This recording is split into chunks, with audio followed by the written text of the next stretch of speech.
It's your favorite time of the week. Keeping up with the Kardashians. What? Rob is doing something weird over here. You sound more echoey than usual. Do I? Maybe it was because I was screaming. Echo. Maybe I sound better now. No. You there we go. Way worse. You sound better when you hit the mute button. Hey. This is Nick. This is Rob. Confirmed? Confirmed. This is Joe. Confirmed. Yeah. Hey, welcome to Keeping Up with the Kardashians, a proud affiliate of the Odd Pods Media Network. Nailed it. Love it. Love it. And we're going to nail it and love it to 2 episodes of Star Trek today. That was a really bad transition. Nail these that episodes. really was. The Muse and For the Cause. Now, you said Muse?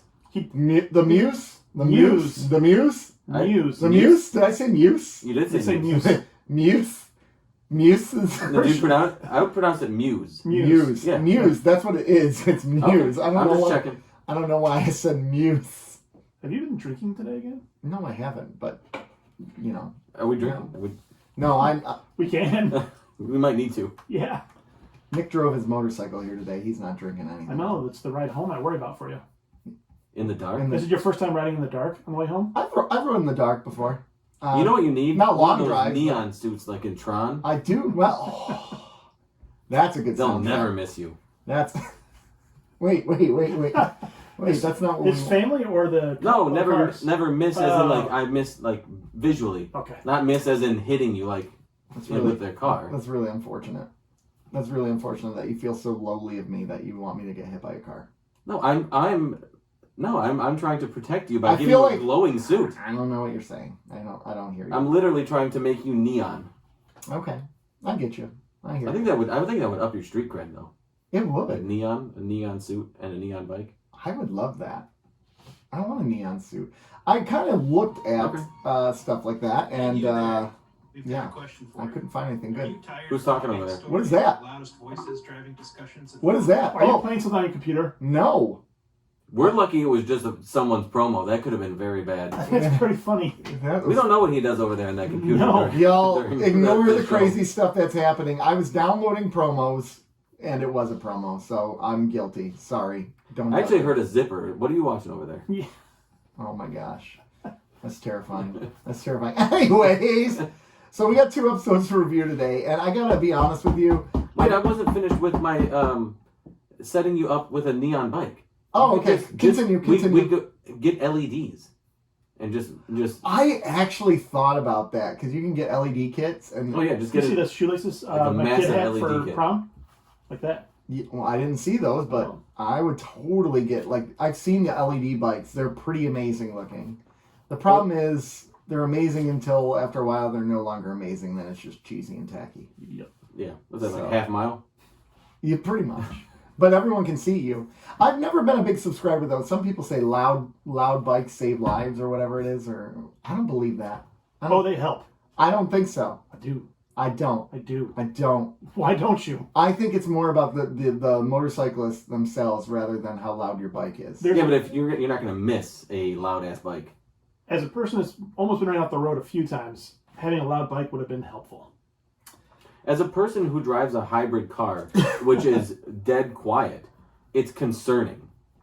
Yeah. Like if you're in, because when you just kind of like cruise through like a parking lot, if you're looking for a space like at a shopping center or wherever, Yeah. and you're cruising a parking lot, it's almost silent and you can't hear it come up on you. Okay. So you the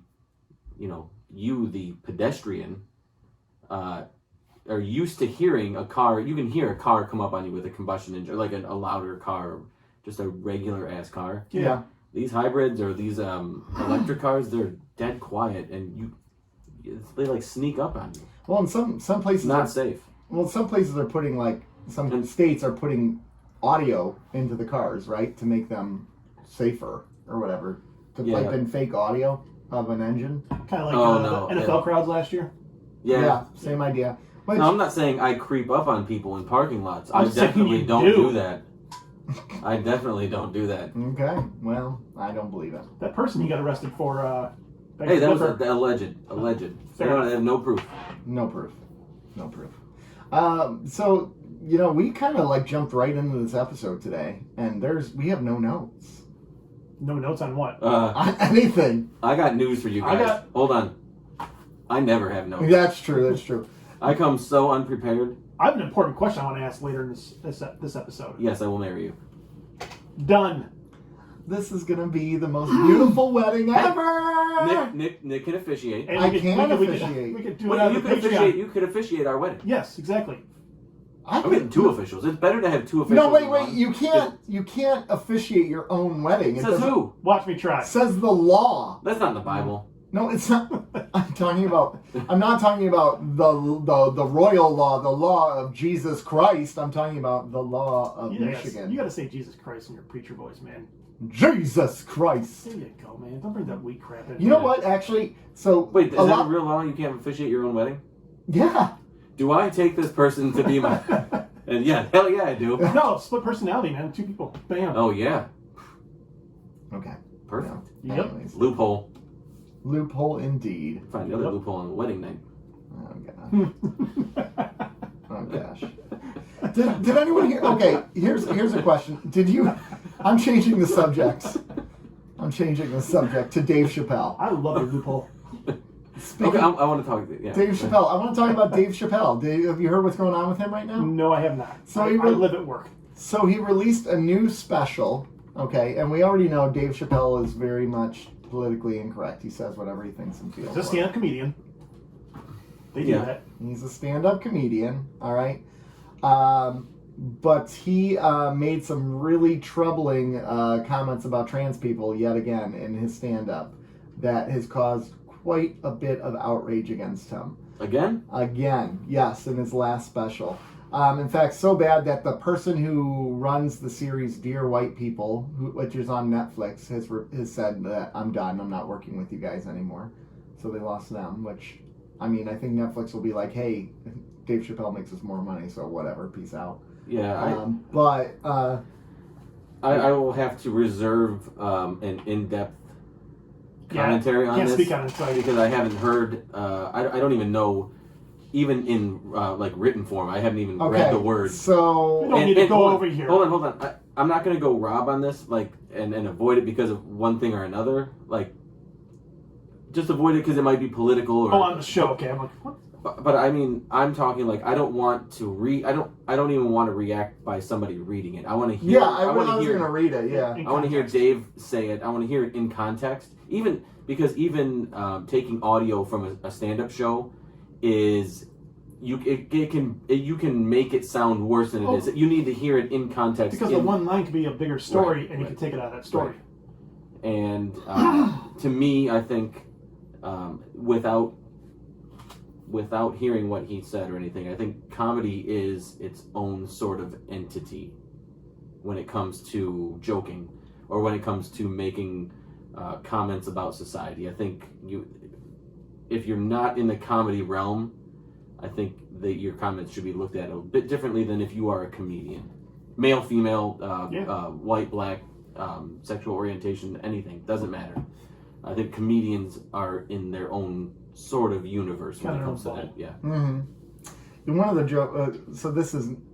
I'm just reading some of the jokes that he made, but this one's kind of funny. He's talking about how he's jealous of the progress that gay rights movement has made in America, and compared to Black America. And he said, if slaves had oil and booty shorts on, we might have been free 100 years sooner. That's a funny joke. That's hilarious. Joke. So yeah. Dave Chappelle's a genius. You know, it's so funny though, because I'm reading this article. So here's the thing. He's one of my all-time favorite comedians. Probably 3 or 4. Yeah. Like number 3 or he's in my like top a Mount 5. Rushmore episode. Yeah, Carlin, Pryor, probably Dave Chappelle, Bill Hicks. Bill Hicks is great. And I don't know. I'd have to go a little deeper. Those are my 4 right off the top. Probably maybe Jerry Seinfeld. His stand-up? Yeah, I think he's funny. I think it's a way different than the other 4 that I mentioned, but his observational humor is top notch, and the way he constructs jokes is great. You know who was really good when they did it was Damon Wayans. Yeah, he was great when he did it. Eddie Murphy was great for that period in the 80s. Yep. Before he kind of dropped it to go right to movies. Yeah, and just lost it after that. I mean, Beverly Hills Cop, solid. Yeah. But what other movies did Eddie Murphy do that were that great? Coming to America. Yeah. 1. Yeah, because they did make a sequel, didn't they? Yeah, I just can't think of any. So Shrek 2. Yeah. I mean, Shrek 3. Does that count as like a movie? Like, here's a real question I have. Right, when these actors or comedians or whatever, when they do animated movies and they're big hits, would you say like that's a great acting moment in their career? I wouldn't say that's like a big moment for them. Yeah, but what about Robin Williams as the genie? I think it's know him as the genie, but yeah, that's not one of like the roles that you'd be like a defining role of his. You don't think so? No. People were up in arms when Dead Poets Society. People were up in arms when Will Smith was announced as the genie because, I mean, Robin Williams is the genie. 48 if somebody Hours, else, Trading Places. Yeah. The Nutty Professor remake, which was actually pretty Beverly good. Hills Cop. The first one was good. Didn't they make a couple of them and they were bad? Yeah, the first one was good. Beverly Hills Cop. Yeah. Harlan Knights. It's great. I never saw Harlan. But here's the thing: Shrek wouldn't be Shrek if Eddie Murphy wasn't. Without Eddie Murphy or Mike Myers as Shrek. Bowfinger was fantastic too. Yes, underrated. Underrated. That's what Steve Martin. Yeah, Steve-O Martin. So there's some good stuff on TV these days. Have any of you? And I already know the answer. Have any of you? The answer for Joe is no. On Apple. Can I at least give context to my no, or is it just no? It's just no. You suck. Yeah. Oh dear. Apple TV has the new series Foundation out, and it's really, really solid. It's really good. It's a Foundation was a book written in the 50s by Isaac Asimov, sci-fi guy, and it's a story about like how the world has progressed. Like it's set 10,000 years in the future. Humanity is everywhere, but there's this mathematician who predicts that humanity is about to collapse, and they don't believe him. And it's like this fight to save humanity. Anyways, 3 episodes in, it's solid. That's all I got to say. Okay. That's all I got to say. How's Ted Lasso been this year? Ted Lasso. Yeah, I gotta get on that Ted Lasso. You really do, though. You gotta get on that Ted Lasso. I'm aware. Listen. The finale aired tonight, and I gotta go home and watch it after this. So hopefully my wife is still awake. Doubtful she will be. And I'll have to wake her up and say we're gonna watch Ted Lasso. All right. So yeah, that's gonna happen. Oh, there has been all sorts of rage in the Star Trek universe this week, though, too. So Lower Decks had I haven't watched the season of Lower Decks, but apparently there's a scene where the guy, he's completely naked and he lifts up his legs over his head and they put a black censor mark on him. I did see this. And like they're like, this isn't Gene Roddenberry's Star Trek, but then they release quotes from Gene Roddenberry where he's like, my vision was to have them all having an orgy on the bridge and blah, blah, blah, blah, blah. So anyways. Hot. Why didn't I get into Star Trek earlier? I know, right? So anyways, there's all kinds of outrage there. And then some people are saying it's just homophobia because if it was a female character doing that, they wouldn't have had a problem with it. But because it was a male character. Here's the question. Here's the picture in question that happened in Star Trek. Oh, yeah. So Lower Decks is... Imagine... I don't think I'm fine with it. I'm 100%. I don't care. Fine with it. I don't care either. It's fine. I think if you ever listen to anything I say in the show, you know that I'm 100% fine with that. But how would you love to be an animator and you're just drawing this guy spread eagle? Yeah. But okay, here's my question, because they put the black censor blob on there. Oh. Do you think they had to draw it, right? And then put the blob over it? Or do you think Not necessarily. Or do you think they just made it a nondescript area and then I'm going to tell you right censor? now, if I was the animator, I would be drawing it. You could, but if you knew it was blacked out, you don't have to. You could cut. You half-ass it when you get to that point. No, I'd be drawing it, and then I would make them make the bar bigger. Oh my gosh. That bar is, it's not going to work for this drawing. Oh my gosh. You're like, that need a bigger bar. Yeah. That's a very thin bar. My pencil ran out of lead. I'm gonna need more pencil. Oh my gosh.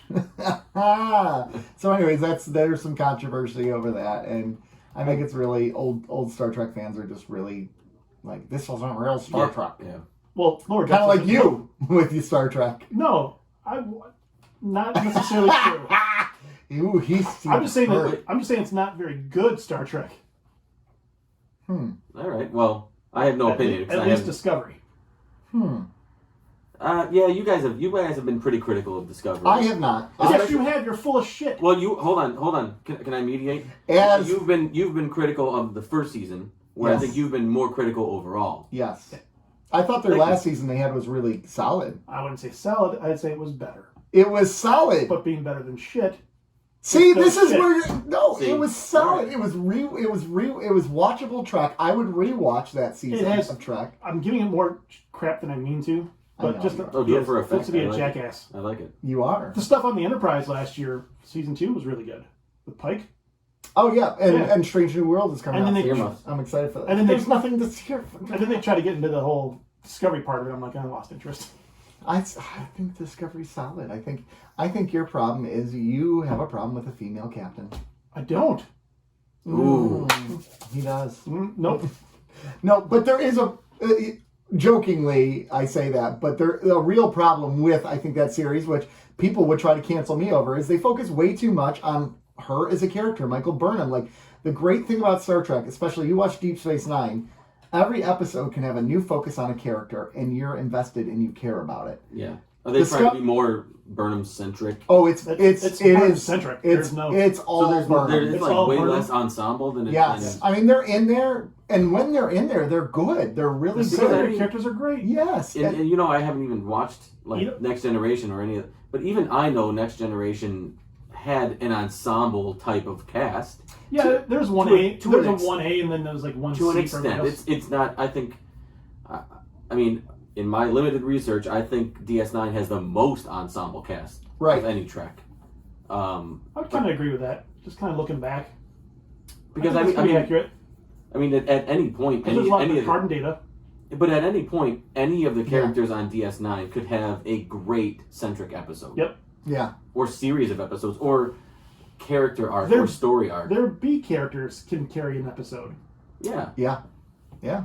That's I mean, true. Rom and Nog can carry episodes. Well, those are like now we're in season 4. Yeah. Now that those characters have had some time to kind of grow and develop, and the writers kind of have a vision to where they're going, those characters are even deeper and better. They're compelling. They're way more compelling than they were in the first season or two. Right. I agree. Yeah.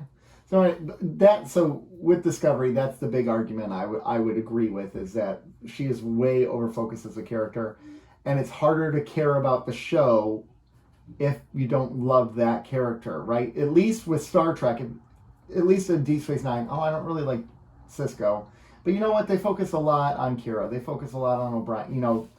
But this is a show where every week it's going to be Burnham. Yep. So if you don't like the character, you're screwed. Yeah, I don't really like O'Brien, honestly, that much. He's not my favorite. But that's what I'm saying. There are episodes where even I'm like, all right, this is really good for the character, or this was a great performance, or I can see why they're focusing on this character at this point. Yeah. Maybe one episode at a time, because it's spread that out a little bit. Yeah, don't give me too much of him. But right, exactly. That makes sense. So, what else? What else is on the radar? Fandom is next week. It is. I keep forgetting. No, 8 days from now. 16th. 16th. Isn't it next Saturday? Yeah, but that's 8 days. So that's not next week. That's... Yeah, it is. Christ, we're really... Wait, it is. It is. My brain isn't working. What the hell is wrong with you, man? I know, my brain isn't working. I'm tired. I just want to nap. So DC Fandom is next week, Nick. No, it's not. Wait, it's next Saturday. Yeah, so... I don't believe your construct of time. Yeah. It's not this Saturday. It's next Saturday. It can't be this week or next week. What are you guys looking forward to out of DC Fandom? I'm looking forward to the Batman trailer. Oh, hell. Yes. I mean, that's obvious. That's I want more of the Batman. I want to see more. I want to see more footage. I want to get more of the score. I want to hear. I don't think you're getting the score. I think there'll be a little bit. Yeah, in the trailer. I think you're getting a full trailer. You're getting a full trailer, but I don't think you're going to get any of the score. It's kind of like when they did The Dark Knight. You didn't get the score from Batman Begins you didn't. Yeah. But in The Dark Knight you did. Or, like once the sequel comes around, I think we'll see the score featured. Or once the movie's been out a while, then you'll start hearing the score dropped in the TV spots. Yeah. But I don't think we're going to get the score. I want it. I want it. That's what I would like. I'd like to see more of Gotham itself, like the city, because the Gotham is just as much of a character in Batman as Batman is. So, yeah, show me the city. Show me the city! Curious if they're going to show anything from the they Flash movie? They're supposed to, but they're not going to have a trailer. Black Adam is going to be is going to be shown. Oh, really? Because they did a teaser trailer for Fandom, and they showed a clip of The Rock, just very quickly. So, that will be shown. Oh, The Rock's in it? Yeah, pass. he's Black Adam. Pass. Wow! You've never complained about The Rock before. That's new. This is really? new. You've never heard me complain about The Rock? Oh, sure. I hate his guts. You love the tequila, though. The tequila's decent. Tequila is... Dun, dun, dun, dun, dun, dun. Dun, dun, dun, dun, dun. So yeah, so I'm looking forward to the Batman more than anything. I do want to see. I don't think we're going to get to see Michael Keaton in the Batsuit. Well, how cool would that Hey, be? he says it still fits. I want to see it. Prove it. 30 years later. Picture it didn't happen. I'm trying my best to avoid spoilers for the Flash movie, but I'm having a really hard time. I'm not. You're not. Do you go on Reddit and like? No. I'm not having a hard time avoiding spoilers. I live a spoiler-free life. Oh yeah, because you don't pay attention to any media, because you're an idiot. Listen, if it's animated, I do. Well, that's true. That's true. I didn't know the thing about Lower Decks. Lower Dicks. Lower Dicks. Lower Decks. Have you watched? I was going to ask you, Joe, on HBO. I know you like Batman the Animated Series, but I know you're like a cartoon guy too. Have you seen? They did the Long Halloween Batman. Did you watch that one at all? Or any of those? I know that they've done a few of those. I haven't watched The Long Halloween, but I've watched... Dark Knight Returns is really good. Dark Knight Returns? I think I own Dark Knight Returns. Oh, so good. That's good. Soundtrack to that is incredible. Year One? Yeah, that was good too. Very solid.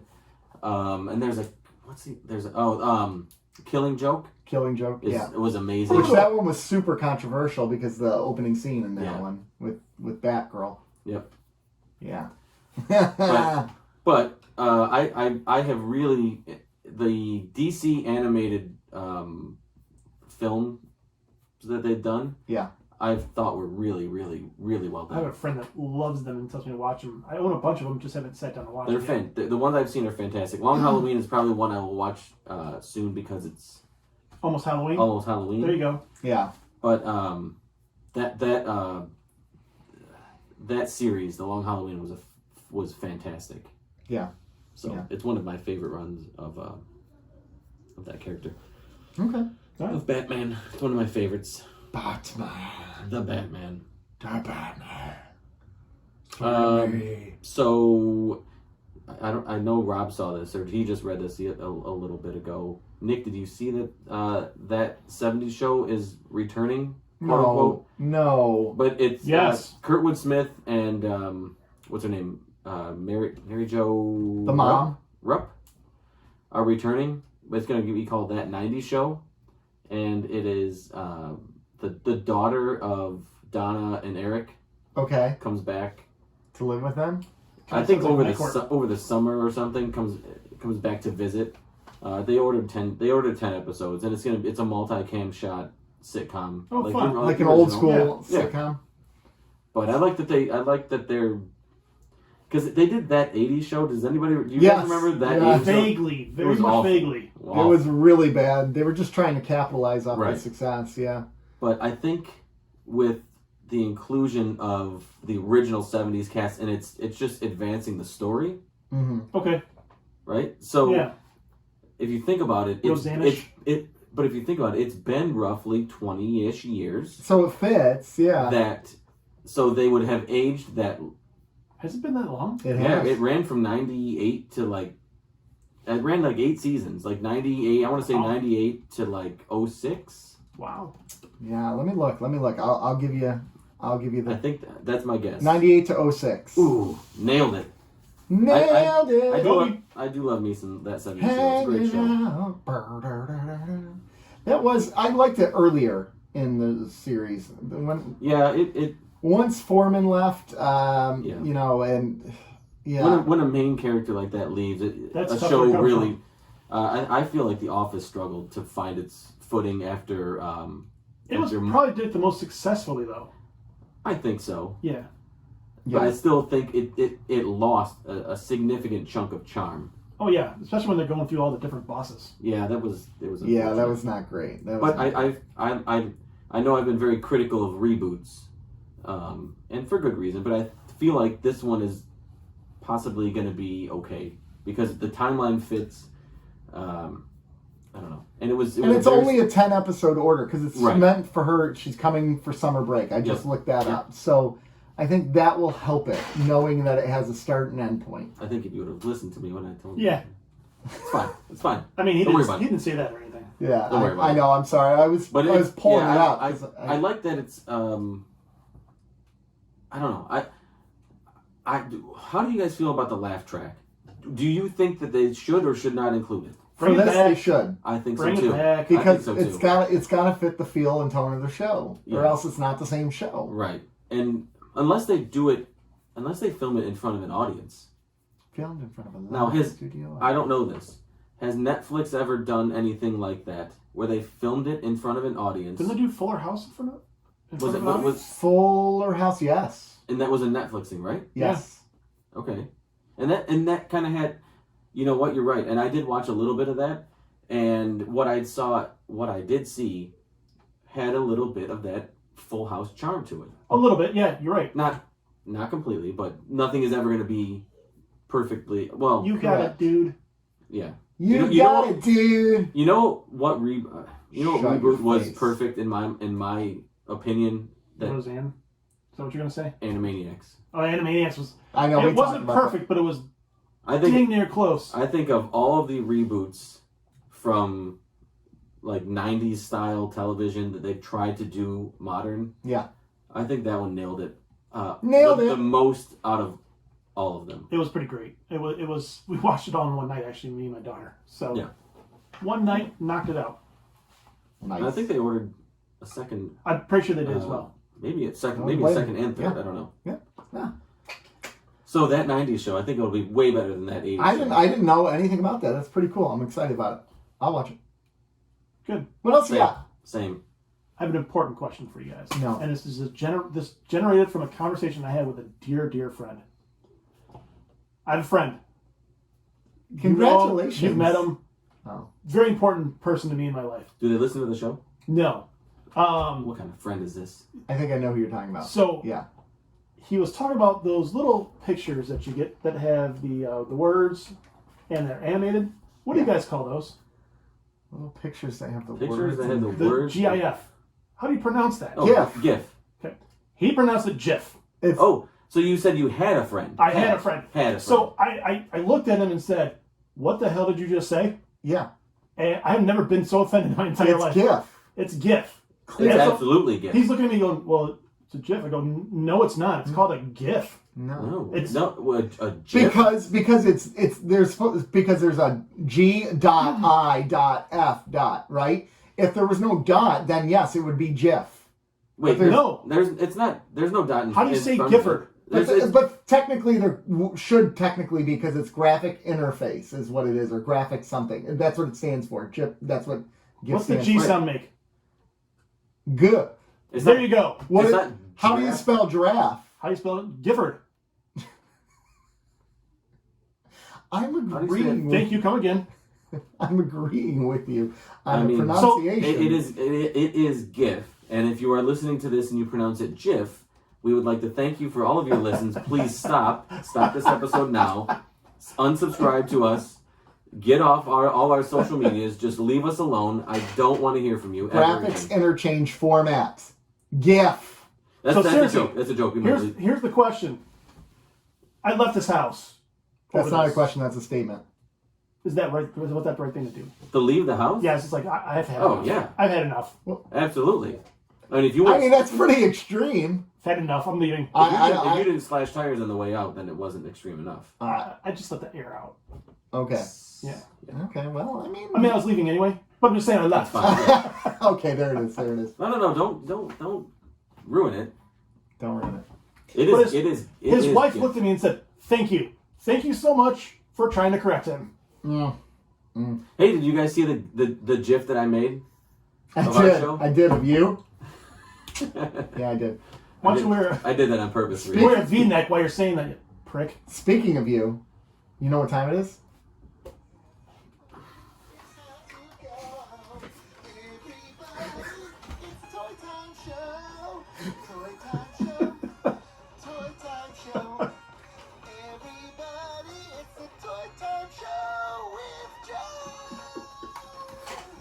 Yeah! Nobody can hit that note like Nick. I don't even think that's a real note. It's not a real note. It's intentional. So, what did you bring for us today, Joseph? I feel like now it's just developed into like show and tell. Yeah, pretty much at this point. I mean, I had news last week and you guys stomped all over it, but I have with something good- to bring to with the good table. reason. Okay, you go ahead. You stop. Why don't you, No, it's Story Time with Joe. Hold on. On this special edition of Toy Time with Joe, we have a very special guest with us, a Mr. Rob from Keeping Up with the Kardashians. No, I don't have the physical product. Where's the applause? Is it down? Oh, there it is. Welcome, Mr. Rob to Toy Time with Joe. This is toy news. Yes. Did What do you you hear about the Titanic? The Lego Titanic? Yes, I did. 4 feet wide. Yep. Or long. 9,000 pieces. I thought it was like 11,000 pieces. 9,090. It's the largest. It's the largest Lego ever produced. That's a beast, man. And I kind of want it so I kinda bad. do too. What is the price? $629. $629. Yeah, it's not that bad. That's actually really good. It's not a bad because value. I think if let me go in my mind. There was a Imperial Star Destroyer that was very close. There was like 6 or 8,000 pieces. Oh, it breaks. And then there was a Death Star that was very close to that as well. And they were both, I think, in the $700 to $800 range MSRP. Yeah. So $629 for that. R.I.P. HMS Titanic. Yep. Anyways. Yeah, that's a decent price point. So I'm thinking I should just get a shipyard from my basement and get the USS flag for G.I. Joe and get the Titanic and put it right next to it. The flag, yeah. I mean, the flag's expensive. The flag is expensive. I gotta be honest. I'm really debating purchasing this, and I'm already. What's the It's not debate? that I'm not debating it. Does Leslie listen to the show? So I know she's not going to listen to this episode. I'm not debating it. I'm trying to figure out how to make her get on board with this. It's historical. It's a piece of history. It's a piece of And history. I'll build it with my son. Yeah. It's bonding. Absolutely. And that 9,000 pieces is going to take a bit of time. So Yeah. you're going to want to bond with your son over this over a good month. I mean, it looks so cool. I would do it in a night. I want it. You wouldn't do it in a night. Shut your cake hole. A line of pixie sticks and 11,000 pieces of Lego. A lot of pixie sticks and Jason Momoa on the TV. Oh my god. Yeah, well, no. I can't have any distractions. No distractions. I'm concentrating. Yeah, that's true. So what did you bring us, by the way, to show? So, by the way, how much? Do you know how much is the flag? The flags It are about. depends. It's This is the most right about unorganized show I've 1,500. ever been. for a On the decent- low end. yeah. For a decent one, I think you can do somewhere between 1,500 and 2,000. Yeah. That's a lot of money for an old. That's a lot of money. How that- much that was being it when said- it came out? It was. Was it super expensive? No. then? No. It was like 150 maybe. So like 300 equivalent to today's Yeah. money. I guess you give or take. But that's still Yeah. not bad. But I for mean, it's what 7 it feet was. long. It's the biggest toy ever. It's the huge. details in those little G.I. Joe toys It's amazing. are phenomenal. That was pretty cool. That being said, so they've done classics lines of Masters of the Universe. It was done from 2008 to 2016, and they did almost 200 figures, like highly articulate, very detailed. It was incredibly successful line. To me, outside of Vintage, which is the original line, it's the greatest toy line of Masters of the Universe that there's ever existed. And they have a Snake Mountain and a Castle Grayskull. They're each like 1,500, but they're huge. I mean, you see pictures of the How big boxes. is it? It's pretty big. It is very big. Pretty big. Pretty big. Pretty big. I'm not complaining. I'll tell you that. Yep. But anyway, so for bigger collectible toys like that, originally it's a real shock to the system when you think how much money those are. But I've contemplated. I've come close to getting the flag probably twice. What's the most you've ever spent on a toy? Or I don't know. A toy or a collectible that is for you, like a selfish purchase like that. Not something outside of like toys, but like in the collectible realm. Not much really in the long run. Yeah. I think those Robotechs you see over there were like 80 a piece. Okay. I mean, that's not that. Those are nice. Those are like. Yeah, those are pretty cool. Those are pretty cool. Those are pretty wicked. Pretty cool. So the flag would smash that. It would ceiling. take the cake. Yeah. And eat it too. Yeah. Nice. Well, so on Twitter, I tried to get Target to sponsor Toy Time with Joe. Did you? Yeah, they said no. They actually responded. They said no. They did. Yeah, they said they get more than enough requests for sponsorship requests and like things like that. hey, you gotta shoot your shot. Yeah, so I said, Fantastic. I said, hey Walmart, balls in your court. Oh yeah. In Oak Park, great toy store. Another like hybrid, like modern / vintage toys. They had it's a smaller. Actually, not. It's actually, I think it's bigger than Time Blast. I think it's a little bit slightly bigger, just a little bit. But they have more. They cram some crap in there. Yeah, there's not a lot of room to kind of walk around. I took my 3 kids, and there was a friend of mine who lives he lives in Detroit, and he came out for my son's football game, and I told him what we were doing afterwards, and he's like, maybe I'll meet you out there. Nice. So we went out there for, I don't know, about an hour or so, and I spent way too much money. Yeah, it's a great toy store. So you went to toy stores without me. Listen, You're a whore. listen. What were you doing Sunday? Nothing. You should have been at church, Jeez. both of you. I did go to church. I knelt at the altar of football and toys. That's true. That's my favorite church. Yeah. That's the one I sponsor the most too. I did watch. I tithe. Yeah. I tithe. Listen, Roll tithe. I roll tithe. That's amazing. I'm gonna use that. There's an applause button. I certainly tithe deserve at that one. the toy store. Yeah. So Anyway. we're looking for a sponsor. So Walmart, Target, Time Blasters, Nerd Out, Comic Oasis. Anybody sponsor this. We're whores. Yeah. Do you actually want to talk about your toy, or do you want to hold it till next week because we're at 40 minutes? Fine. Okay. Skyclone. Okay. I got Skyclone. You got Skyclone. And he doesn't have the sticker in the middle, but that's very easy to get. Yeah. I've been buying more vintage, more original Masters stuff. Okay. So Cool. anyway, so that'll wrap up. That'll wrap up Toy Time with Joe. I need to have an outro You gotta song. have an outro now, man. Yeah. It's Toy so Time empty. with Joe. All right, everyone. We'll be right You back. can do the applause because everybody loves it. No, we're not going to do the applause. Nobody likes it. You know what? I'll give you. What is it though? Oh, I could have done. I was You going should to do give you the the sad price. trombone. No, do the Price is Right. I'll add that in the future. All right. Anyways, we'll be right back. We're going to take a quick commercial break. Here's some word from some of our Odd Pod Media members.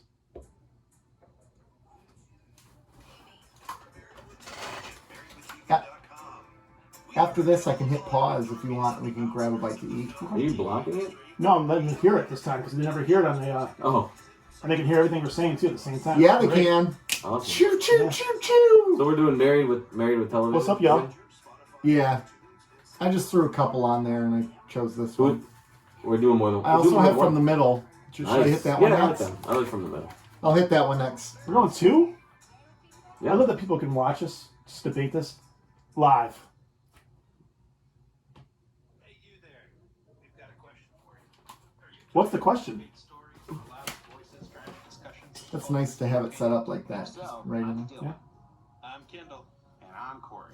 I could edit this out if I wanted to, but I'm too lazy to. What? I could just hit stop on the record, but I'm too lazy to. No, they love this. It's behind the scenes shit. Yeah. So how are you guys doing today on YouTube? All 8 of you. Yeah, all 8 of you. Yeah. It's actually 2 people who watch 4 times. The Nana visitor just crossed 200 today. Oh, nice. Yeah. It's funny because you look at it on the main Man, page, it says 192, but if you go to the analytics, it says 203. This is a long commercial. It's a long... From the middle, this is a long commercial. Hey, leave them alone. So search @FromTheBigPod, just like it sounds, or check us out everywhere. Commercial break. back. Is that what we're back from? We're back from commercial break. We got 2 episodes we're going to review with you. We got the Muse.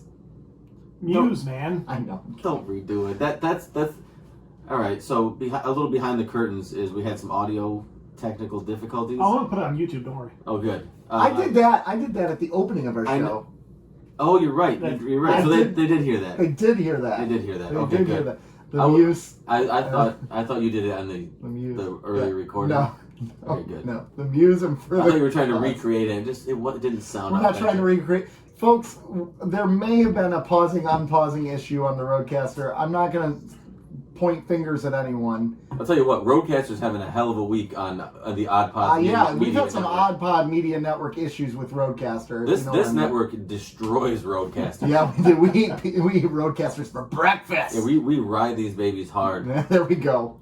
So, anyways, we're gonna go over this first episode, and we're gonna move quickly because this episode sucked. All right, I'm just gonna go right out. Are you gonna review it? Hold on. I'm not doing either of the synopsis. Okay. It says synopsis. Synopsi? Synopsi? Is it? Are you correcting us on how to? I'm not. No, words? I'm not. That should be that should be like Nick like pronounces you the only word. have to get one space to get bingo. It's Nick corrects us correctly on how to pronounce something. Oh, that would be funny. Yeah, I do. You get that one spot. You just win. You automatic. I butcher the pronunciation of words. Always have. No. I haven't noticed. Since I was a kid, since I was a little kid, man. Now, have you heard of a little show called Battlestar Galactica? No, I think it's called Battlestar Galacticus. Yeah, wouldn't that be funny if I was pronouncing it wrong the whole time? Yeah. It's Great. Battlestar. Anyways, this episode. Here we go. Let me sum it up for you. I think we've summed it up perfectly. We'll talk about literally anything else other than this episode. Luxana Yes, Troy please. shows up. She's pregnant. When Odo said that It's Odo's baby. When Odo said he didn't love her, she left. With his went to baby. the arms of another man to find comfort. She got pregnant with his baby, and he's like, "Great, you're pregnant. Now give me my kid so I can raise it with men." And she's like, "No, I don't want that." So she ran the Deep Space Nine to Odo. Odo's like, "I will protect you," and they get really close, and they have a great relationship.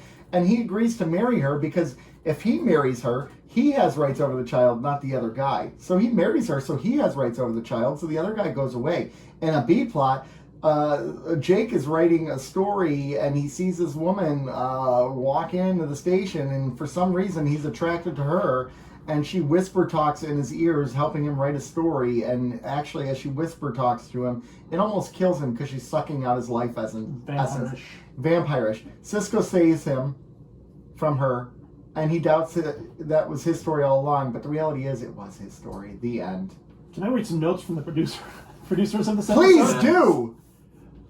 Ronald D. Moore. The notion of this exotic, beautiful older woman who comes to you and gets excited watching you write is the most ridiculous idea. It is pretty ridiculous. Only a writer would come up with that. Gosh, I feel like I've heard Ronald Moore say this before. Like 20 minutes ago. We always come up with good ideas, and there's always a reason why we try something, but it sometimes doesn't come out right. Yeah. No. And then the director. The Muse he wishes never was made. That was Join the not crowd. good. Yeah. Join the crowd. Join the crowd, right? The Muse wishes the Muse was never made. Oh, they were a good band, by the way. Muse? Are they Muse, past yeah. tense now? I don't know. They haven't been big in I like think they're a decade. hiatus. Okay. I think they're I hiatus. think everybody's on hiatus. They will not control us. There's a lot of math type bands that are really good. Yeah. You guys hear Tools coming to town? We're not talking about Tool. We're talking about the Muse. Do we have to? The Muse. Do we have to? Jason Muse. I'd rather talk about Jason. Snoochies. I'd rather talk about a Jason Muse cover band than the episode. Let's with Muse. let's do it this way. Let's, instead of bashing this, let's just talk about what's good about this episode. Odo. End of story. Next episode.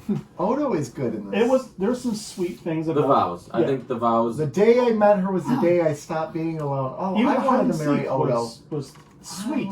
Who? This hide and seek, the hide and seek. Oh yeah. Where he cheats at an easy game. Well, she kind of knew what game she was playing when she How does- decided to play hide and seek with a changeling. I love how his quarters is just like a series of weird random things. Like, here's some I don't rocks in think the he corner. really spends a lot of time there. So No, because he lives in a pail. Like when he's in his quarters. No, now he free floats. Oh, he free floats? You don't remember that? Do you even watch the show? Was it he's on been this watching episode? The Next Generation Yeah. the whole goddamn time. Yeah. You know what? I was doing some work while I was watching. When he Remember got his own quarters, so he could just float around. so he doesn't have to be in a pail anymore. Yeah, First of all, it's a bucket. He gave Kira. Mr. Bucket, you put the balls in my Remember, mouth. they Mr. Bucket. he planted flowers in the bucket. Yeah, exactly. Even wow. Even I miss remember little this thing. details like this sometimes. You miss all the details. I think that was the A plot of an episode. I feel Yeah. like that. No, it wasn't. I'm saying it was. I'm sticking to it. Question: what was the A plot in this episode? Yes, that one. Wasn't it supposed to initially be Cisco or Jake?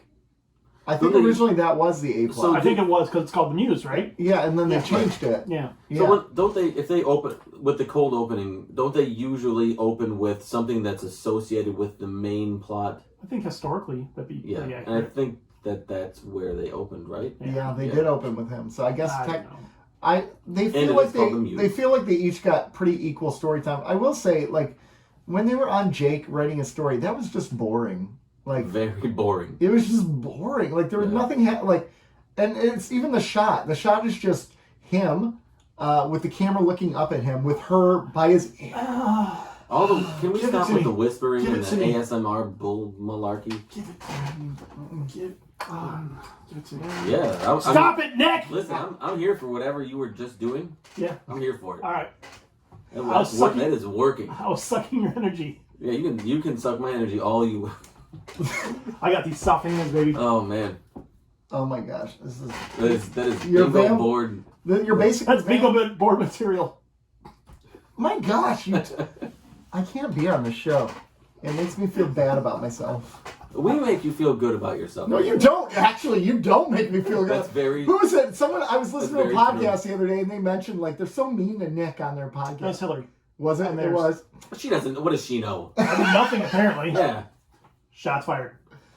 Oh dear. How about Kardashian? They kind of really established that it's going through a lot right now. In this episode? Oh, that's next episode. Shit. You've already moved on. We've all moved on from This the was news. this was Majel Barrett Roddenberry's last episode of Star Trek, and it's a terrible last episode for her. Also, can we go back to my point that I made previously about how this is crappy for the dad? Yes. Because, okay, so the whole story is about, like, we're trying to protect Lexana Troy from this man. We're trying to keep this baby away from him. Why? Not because he's an abusive or a bad person, because he wanted to raise his child in his society and his customs where his son would be raised with only men and not see women. All right? So the solution in her mind is to make it so he never sees his son again. Like, that's the solution. That's how this episode ends. She goes off with the child. The dad never gets to see his kid again. So it's either the dad gets the boy and he never sees his mother again, or the mother gets the boy and never sees the dad again. There's not a good solution here, which is fine that there's not a good solution. Deep Space Nine is good at that. But what's not fine is that they make it like she is the victim here. In reality, this poor guy no longer has his child. Then again, he didn't really fight for his kid. Well, she's the Yeah. Federation ambassador. There, if she got pregnant, I mean, she was going to know that their custom is that he's going to want the kid. Yeah. Oh, Was it a surprise or a planned pregnancy? I think it was a surprise. Judging from her reaction when she said, "Oh no, I'm pregnant." And judging from her age, right? She ain't in Wow. childbearing years. Age ain't nothing but Well, a number, man. listen, we're And that number impacts whether you can get pregnant. no, we're centuries into the future. So because I did think that I'm like, she is old for Yeah, that's she's true. 'cause she's old for a pregnant woman. But I'm thinking she's old for Like, a pregnant women woman today in the can 90s. get she's also a pregnant. betazoid, so that could factor in as well. Yeah, it could. It But could. we're centuries into Which, the here's future. another thing. You know, the big thing in Next Generation with Deanna Troi is they always focus on her ability to read the emotions of others. They don't really do that with Lexana Troi at all. Now, I know she can't read Odo's emotions. That's part of it. But, like, with anyone else, she doesn't do that. Like, she could read the emotions of this guy. There And wasn't really a point in this episode. Maybe she can't read that guy either. I know. It's just, this episode just sucked, and I'm trying to find reasons why they could have made it better. Good luck with that. I just can't. You know how they could have made it better? Made it end earlier. Well, let's make this That. review end earlier. Like I was telling you Can we guys, circle back to something that has No. nothing to do with the Muse? that when we started this rewatch, that this was the episode I did not want to see. Oh, yeah. Which is crazy because there's been some bad ones like Move Along Home. Move Along Home was an Oscar winner compared to this. Yeah, that's a good point. Move Along Home isn't as... I mean, it's bad, but it's not like... At least it had some charm. We both missed it. I did miss it. Yeah, I said The Visitor. You... Can we... I want to... Fuck you. I kill you. You guys... All right. Calm down. So first of all, you still don't understand how the censor button works. We're weeks into this. Yeah, and when you use the censor button, you're supposed to actually say the words. No, you're supposed to say the words. You're not. Shut the fuck up. There it is. I think. I don't know because it was censored. I don't know. I can censor myself like a pro. No, you can't. Shut your face, you pie hole. Whatever that means. I want to go back to something that Nick said. Are we really that mean to you? I don't want to be too mean to you. And it's I don't care. And if it comes off as mean, it's joking mean. It's a joke because I razzing. Well, yes, but hazing or razzing is I didn't say hazing. I said razzing. Ooh, was there a difference? Yes. I'm gonna cancel you both if you haze. They both have Z's, so that's not good. One thing about me, okay, and I tell people this all the time. The more I know you, the more I like you, the more I tend to pick on you because I feel like you don't pick on us at all. That's all I'm doing is I'm expressing my. I mean, yeah, you don't pick on Rob. That's neither of us really. Yeah, I do. Not really. No, you're actually really nice. You're actually really nice to us, which, by your logic, means you hate our guts. Oh gosh, this is disturbing. You've been Keeping up with the Kardashians investigates. Oh, mixed feelings about the other two hosts of the show. Oh dear, this is not good. This is uncomfortable. Yeah, you're on trial. Oh darn it! I spilled water on the roadcaster. I have to leave. Sorry. Yeah, you don't even really have to try to fuck up our audio. So I know. So yeah, that's a good point. No, I don't think you're too mean to me. Okay, good. No. Good. I think that's part of our show. For some reason, we never talked about it that we're just going to pick on Nick, but I think it's. It's just naturally. I think I need plenty. It all started with the cult, by the way. I'm did. pretty sure it all started there. It did. And your terrible take on that. And you dug your nails in like a cat. It's not a terrible take. Oh, yeah, it's a historically bad take. No, it's a good. Why did it start with the pizza thing? I think your take on the cult thing is the single worst take in the show, in the history of the show. Oh, worse than my take on The Visitor. Probably, actually. Oh, you just wait until I rate the Muse. Unless you give it a 9. 10? Yeah. Okay, I take it back. That's a really bad take. It's gonna happen. All right, let's move on to For the Cause, shall we? Yeah. Yes, let's move on For the Cause. One of you two do it. Kardashian needs some replicators because, they've been bombed out of existence by as I'll cover in a moment. The Cleons. Yeah. The Federation is going to send it to them. Great. Wonderful. Eddington's basically in charge of making sure this happens. But as he's doing this, he realizes something. There's a Maquis smuggler on DS9. Who's that Maquis smuggler? It's none other than Cassidy Yates, the love of Cisco, who we find out they've been sleeping together and everything. They're getting it on. They loving each other. They loving each other a long time. It's great. They're getting along. All right, Jack Morse. And loving each other a long time. Did I say something? Just continue. Okay. Continue with. Anyways, I'm very confused. Okay. You threw me all up. So it turns out Cassidy Yates actually is smuggling, but Eddington was really just using her. Like, he knew she was smuggling, but he was using her because he wanted to distract Cisco and get him off of the station so he could steal the replicators for the Maquis because Eddington is secretly a Maquis. So Cassidy Yates gets her crew out of there and helps them escape. But she comes back because she comes to Ben and says, Ben, I love you. And I'm ready to accept the consequences for what I did, but I don't feel like I did anything wrong because I was giving him medical care, and you should all give him medical care. How dare you? And so she goes to jail, and the episode ends. Whew. Are we okay? I don't understand why I'm Jack Morris. What did I do? We'll explain to you when you're older. Do I not get something? Yeah. Okay. Yeah. You tripped. So Cardassians getting bombarded from the Klingons, from the turnover in the government, and the Maquis. They're just really dealing with a lot of crap right now. Yeah. I mean, they've been been doling out a lot of crap for a long time. So Yeah. I think they're kind of getting their what's for. Yeah. They're getting what's due to them. Their comeuppance. Yeah, they're. I mean, an eye for an eye leaves the whole world blind kind of thing. But at the same time, they kind of deserve to be poked in the eye a little bit. Yeah. I think there's a lot of justification for why people are very upset with the Cardassians. Yeah. A good justification, right? Absolutely. Good reasoning. Douches. Except for Garrick Except for Garrick. and Ducat's daughter. I didn't even mention him, by the way. And Again. I think this time was on purpose. Actually, I don't think it was on So purpose. there's a subplot where Garrick is interested in, not interested like romantically, but is interested in, what was her name? Ziel. Ziel. Who is, as you know, is the son of The daughter of Gul Dukat. Words and just sentences today are just not happening. It's hard. It's late on Friday. And they strike up a Very relationship, a friendly relationship, and basically Kira threatens to kill him. Stay away from her. But they like each other. They get along. So Who wouldn't like Garrick? Most people, because he can kind of be a jerk. I'll respectfully ask you to take that back. He lies all the time. You don't know that. He never. You don't know that. He could be telling. They could all be. He's constantly making quips.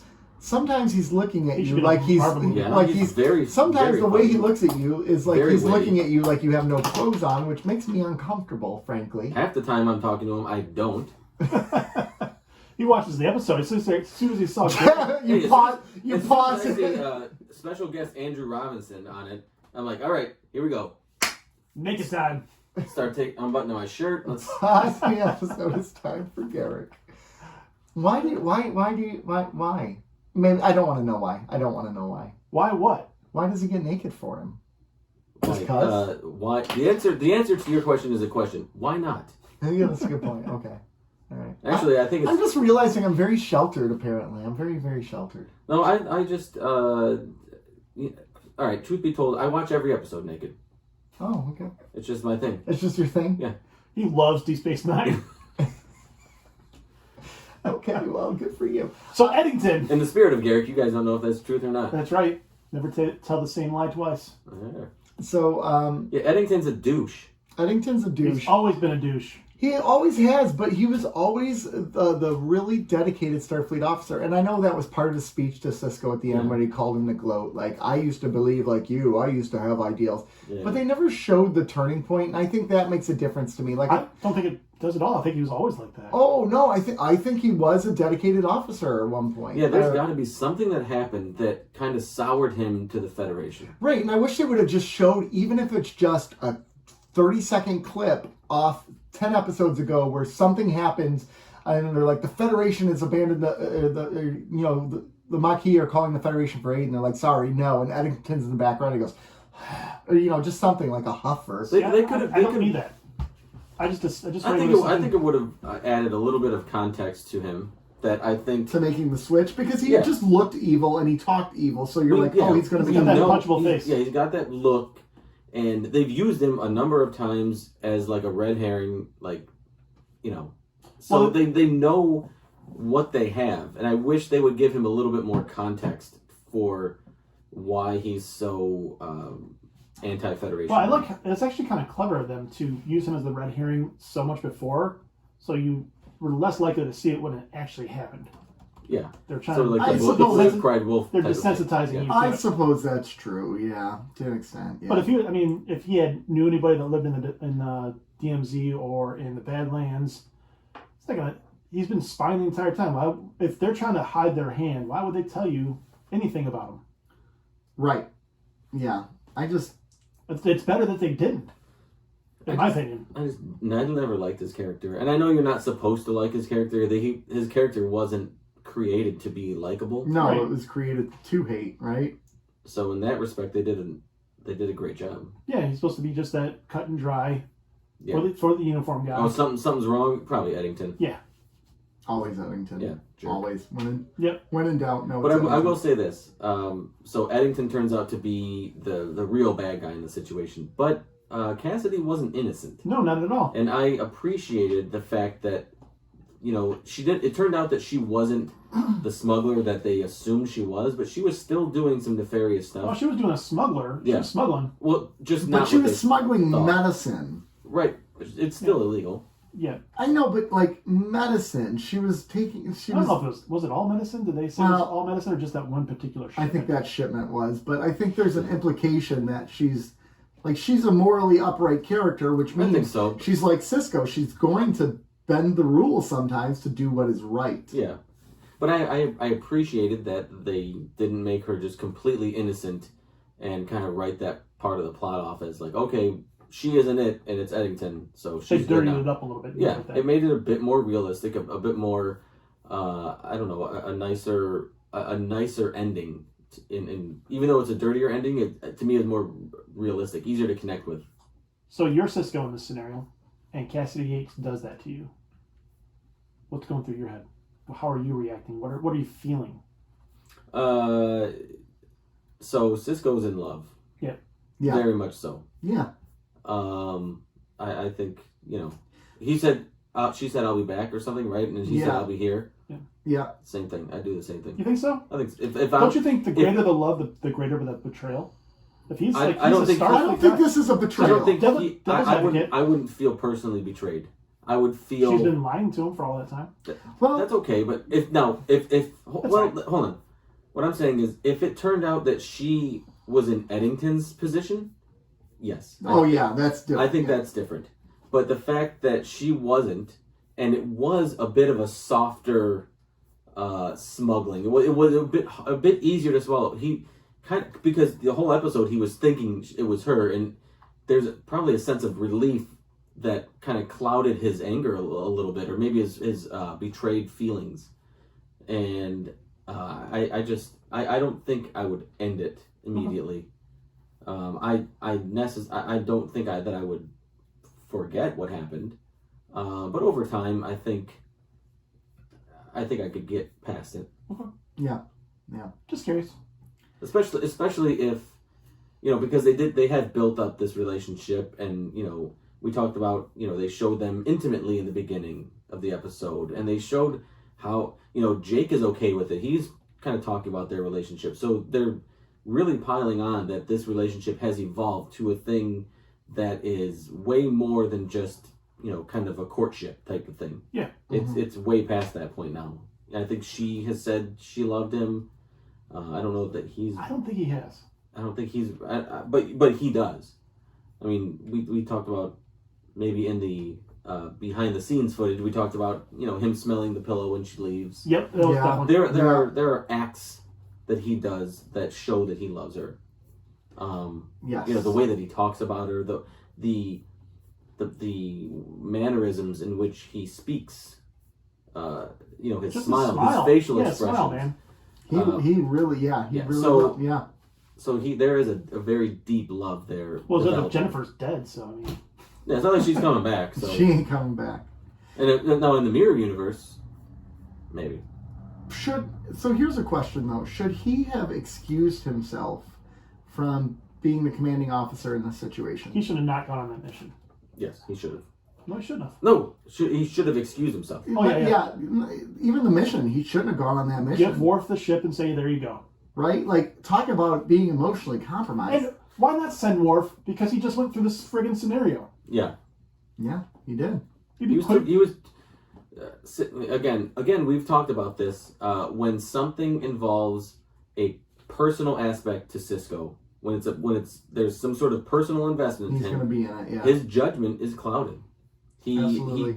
He doesn't kind of toe that Federation line where, you know, he should have excused himself, sent somebody else, but it was personal to him, so he stayed more involved than he should have been. Yeah. And go ahead. Nope, you. I was just saying, can we talk about Worf and Odo trying to do a favor to him by not saying it was Cassidy in the beginning? That was Eddington. Eddington and Odo. Oh, you're right. It was Eddington. But they're like, we think it's somebody. Yeah. But they knew how he would react, and but he pushed it. Cisco pushed the information, and they said it, and then he gets pissed off. It's like you. What are you reacting like that? I don't think he was pissed off. He was offended that they even. He was in the moment and didn't know how to process it. Yeah, it was very quick. By the end of that scene, he was like, okay, do what you need to do. Yeah, but yeah, you haven't even mentioned Garrett yet. We're talking about the B. Let's get the B plot out of the way first. All right, let's do that. So no. I was saying the tirade that Eddington kind of attacked Cisco at the end was actually really well played. I thought, like the way he acted it and the way he looked disgusted by Cisco and the Federation. That was really well portrayed by him. I thought this was his best performance. Well, I mean, he hasn't really had much to do up until now. Well, I mean, he's been red herring douche. Yeah. Mm-hmm. You okay over there, Nick? I'm good. I'm just making sure you're still here. No, I'm good.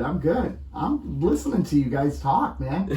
Sometimes Nick's listening to the podcast as it's being recorded. Sometimes I like to take the back seat and just listen. I like to listen. At backseat action? Yep. Now we're talking. Yeah. Thank you, Nick. I just like to listen. That's all I'm saying. Okay. All right. I'll meet you in the back seat. Yeah. So the A plot with Garrick. The A plot. For those of you who don't know, that is actually the B plot. No. That's the intended B plot. So, Garrick and ZL. Yes.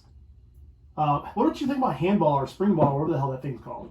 I want to play. Is it any different than the handball that we like? Like racquetball? It's basically racquetball. Yes. But with, It's interesting what sports that they like. Baseball hasn't made it. Baseball is like this. But that makes it right. But baseball's really not going to make it with us. Well, it's interesting though that this is a sport that makes it when it's a sport where it's a one-on-one athlete. It's like about not cooperating with someone and working with someone else. When the Federation is all about the whole thing is Well, supposed to be it's a like, Bajoran sport. Oh, is this one? Yeah, it's a okay. Bajoran sport. Okay. Did I miss that? Did they say that? The whole series. That this sport is a Bajoran? She was always trying to play with one of the Vedics. It was Bareil, I think it was. Oh, yeah, that's true. That's true. Okay, you win. Okay, fine. Bajorans aren't individualistic people. They're communal people. You can still play a single one-on-one game. And It's just interesting what sports become popular in their time and what sports aren't. Has football made it? No, clearly not. There's no mention of, I don't think there's a single mention of it. There's never in been Star a Trek mention of football, ever. Now, is there a mention of the other three major sports? Hockey, basketball, or soccer's been mentioned. Soccer's garbage. I'm aware of that. We do have some English listeners. I'm kidding. Soccer's not garbage. It's real football. I like soccer. I like soccer. Football. I do like I soccer. particularly like soccer when it's related to Ted Lasso. Yep. Is that a show or what is that? It's on. We've done this already. It's on after Battlestar Galactica in my house. Galacticus. You're saying it wrong. Battlestar Galacticus. I'm sorry. I tried my best. But yeah, so they did a nice job, and then Cisco saying, "Oh man, I'm gonna hunt you down." I like that. I like the friendship with ZL and Garrett because they're both kind of outcasts. They're both they're both looked down upon by other Cardassians. Right. Did you notice that Garrett had another one of his awesome quotes? Did he? Yeah. And this one? What did he say? Yeah, paranoia is for people who think they have threats against their life. I know I do. Yeah. That's a good one. Yeah. It is. That's a good one. Leave it to Garrett. Yeah, but it kind of two Kardashians on the station kind of makes sense that they try to, befriend each other. Yeah. Like I said, I don't think it's romantic at all. I think it's just they see themselves in one another and they kind of want to associate. No, I don't think it's romantic at all. I think wasn't Bashir kind of wasn't that what he was thinking? Like, oh, you should. I thought I guess the assumption is, a male taking a liking to a female. I guess everybody just jumps to the conclusion that it's probably romantic. Yeah. Which again kind of goes against the 24th century. We're centuries ahead. Right. But did Bashir think it was romantic? I don't know if he did or not. I don't think he did. I don't think that he necessarily said, but there was this underlying thing like, oh, you don't want to do that. You don't want to. Yeah. You don't want to mess with Ducat's daughter. Like it's this very underlying. It's kind of weird. I don't know if he meant that. I don't know if it's just, hey, stay away from him because Ducat's crazy and you shouldn't associate and just poke the bear. Yeah. So I don't know. I don't know if he meant it as romantic or just stay away from her in general because it's just not smart. Because Kira's gonna mess you up too. Yeah. Yeah. Why does everybody hate Garrick? They do. Not everybody hates Garrick. Ducat hates him. Ducat hates him. But we Kira, don't. Kira hates him. Kira hates him. Cisco probably does too. I don't. Bashir doesn't it? Bashir loves him. Bashir loves him. Not as much as I do, but Bashir loves him. I think Cole Meanings, Chief O'Brien's a little jealous. It's my friend. A little bit. Yeah. I don't think Dex cares. I think Odo doesn't mind him. Odo doesn't mind. Yeah, because he got Quark doesn't care. Yeah, as long as he pays. Yeah. Quark knows that Garrick's good for business. Yeah, that's true. Because he's into some nefarious things. He's got his hands into all these different areas, so yes, he can work for Quark. Yeah, that's true. Do you have anything on this episode? I did actually. One of the things I wanted to talk about was how it should probably be a pretty big frickin' deal that Cisco was shacked up with a Maquis sympathizer underneath his radar. This should actually impact his command in some shape or form. I know it doesn't. I know this never gets talked about again. It does. Oh. Well, I don't remember the rest of the series. Spoiler. Okay. I mean, it gets talked about again, but in reference to his career. Oh, probably not. That's what I'm talking about, his career. This is never like, crap, I'm going to get demoted now, or they're going to remove me from Deep Space Nine because, like, the Maquis have been a big thorn in our side, and here I am, like, one of their sympathizers is in my freaking bed with me every single day. You're going to get demoted. You're going to get removed. Better place to have him. So they would remove that person. You'd be removed. But they can't because he's a spiritual figure to the Bajorans. So they move Cisco. Their chance of they keep him there. They keep him there as a emissary, as an ambassador. They don't want to endorse that either. They bring in a new commanding officer or something. Right. Yeah, I thought the lights were flashing. Are you having a stroke? Dude, are you like on acid? I don't know what's going on. Super quiet. You're what's going on with my hands right now? Did you hit the pixie sticks today? I did. So a number of episodes ago, there was an episode where Odo's security record was called into question by Cisco. Yeah.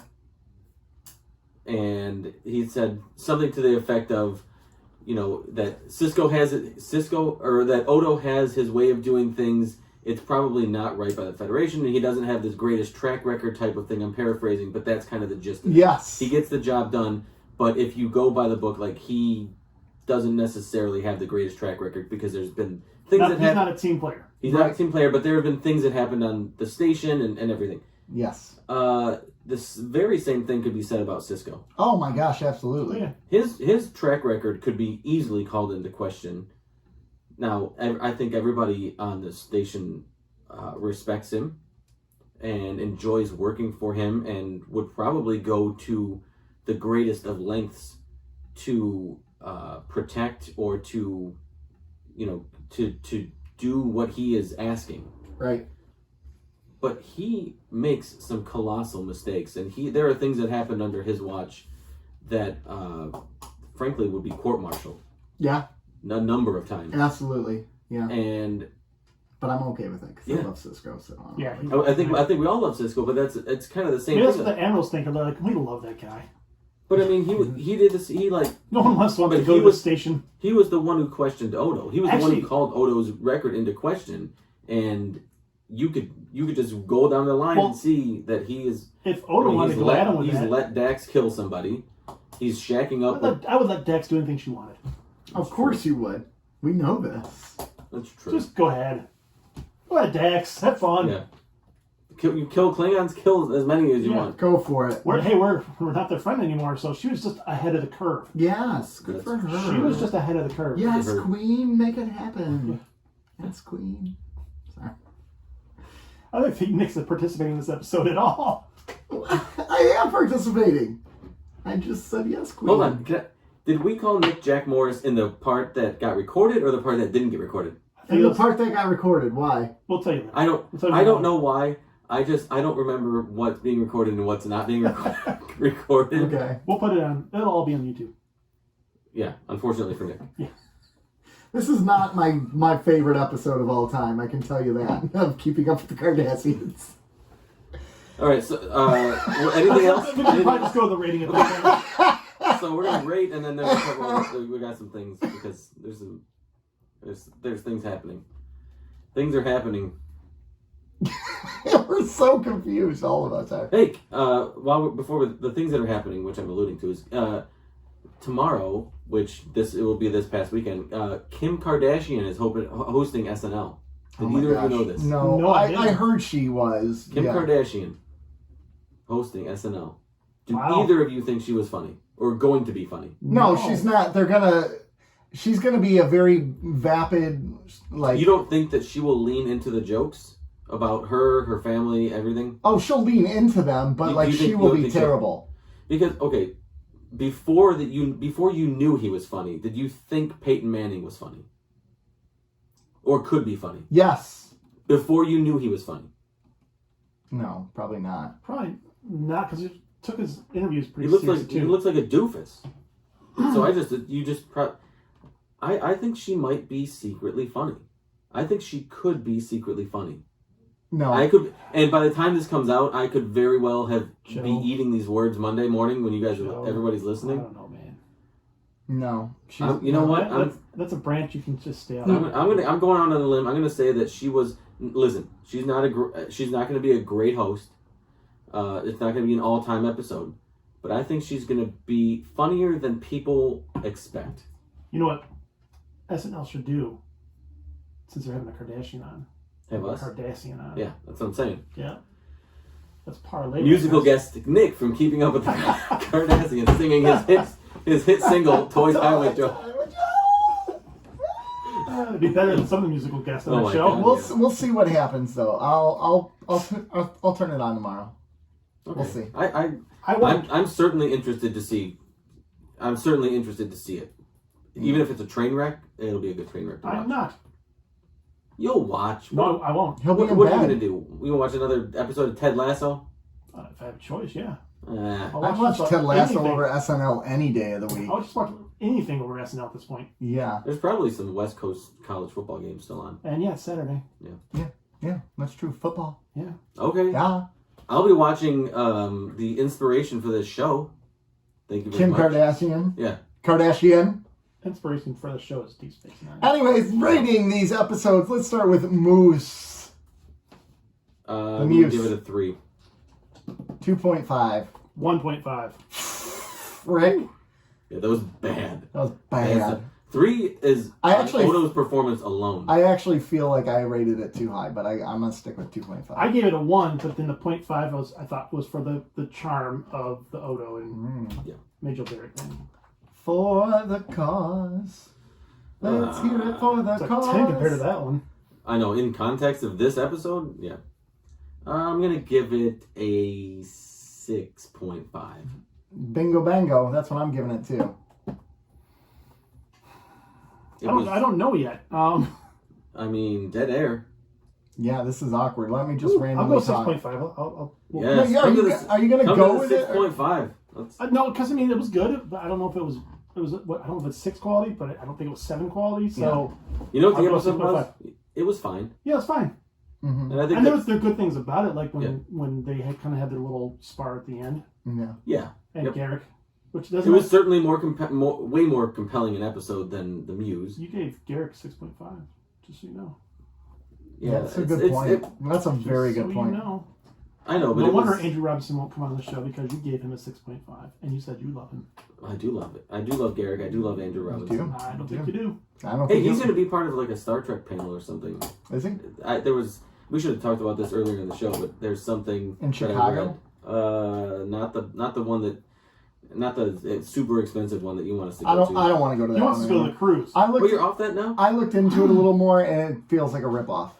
Yeah, because you said it was like $800 for 3 landings. Well, that was the VIP one. Oh. We wouldn't do the VIP. The other one was $65 for 3 days. This That's is something near to my heart. That's not bad. I just learned today that at the Motor City Comic Con, Yes, go on.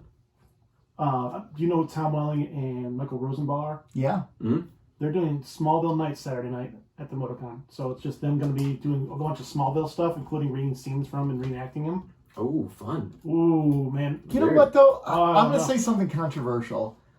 I feel like when you're reading scenes and reenacting them years after the thing, it's a little desperate. I think they have fun with it, though. I think it's because if you listen to the Inside of You at all, I'm going to say something. Can I say something even more controversial? Yeah. Saying that somebody doing something at Comic-Con is desperate is not a new. That's not a revelation. I mean, yeah, but no. I think I like Comic-Cons. I like how the stars of these shows come because they're meeting the fans and they're being with the fans and like it's an experience, right? But to reread scenes from the past, obviously people want it. Yeah, I guess that's true. I just like to see. I was gonna punch you if you talk shit about Smallville. No, I'm fine with it, but like to see Michael Rosenbaum go into actor mode as Lex Luthor. Yeah, I still think he's probably one of the it's not the best Lex Luthor. Saturday, October 16th. Yeah, he's up there, man. He did a great job. He did good. When is it? The 16th of this month. Yes. Remember when Nick said it wasn't next week? Yeah, that day. Oh.